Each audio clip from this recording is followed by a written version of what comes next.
Alright YouTube, welcome back for another episode of DIY Amateur Hour. As you can tell by the title, today we're going to be trying to take this old Ryobi screw gun apart. My dad bought me this one when I bought my house, so it can't be more than 3 years old.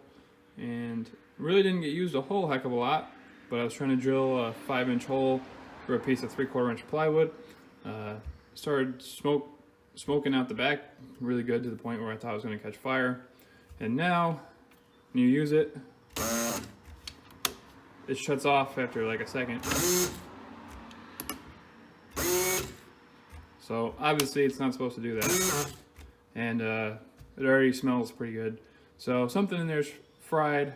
So I want to take it apart and see if one of the brushes got cooked. Or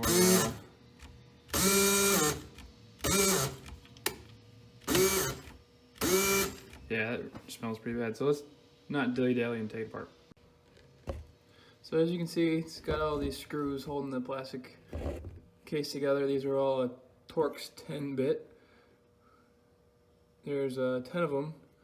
So we'll take them all apart using our other Ryobi screw gun and see what we got.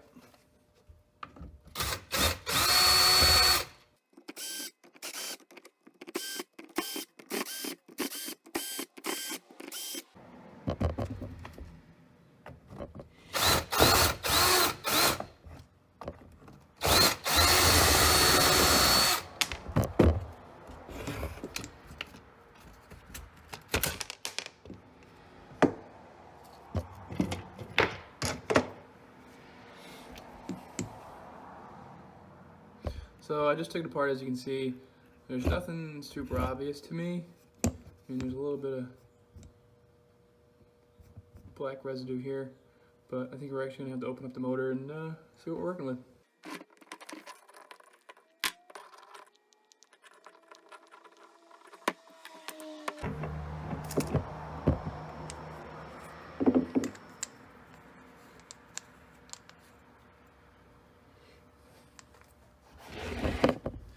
I don't know how well you can see that, but I think it's just kind of cool seeing all the gears turning.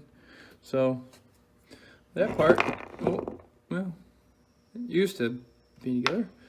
The motor turns those gears, and that big, so the motor turns this big gear set, the little gear, turned all the smaller gears on there, which turned that big gear, which turned all these little gears. And I'm sure doing something with the torque clutch here will change. Doesn't do anything visibly obvious, but so that's that. Okay, so I was trying to take this apart further, and I just pried off the end cap that was here, and I got to the brushes. Obviously things are a little dirty, a little smoky from whatever was burning, but I'm not sure if that's normal wear. Obviously there's plenty of life left, but just they look a little jagged.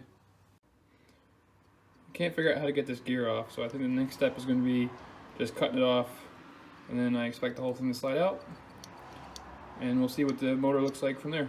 So stay tuned.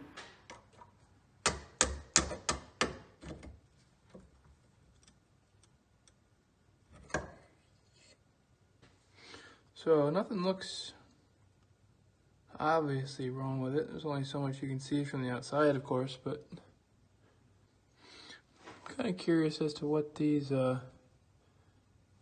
marks are. You can see this part has, like, those look like wear marks to me. It's got one small one, a larger one with a really big one, small one with a really big one, two medium-sized ones. I don't know if it's supposed to be like that. Well, I guess the next step is to keep tearing it apart. So, ladies and gentlemen, that is the teardown of a Ryobi screw gun. If you have any comments on this video, what I could have done differently or what I should have done differently, be sure to leave them down below.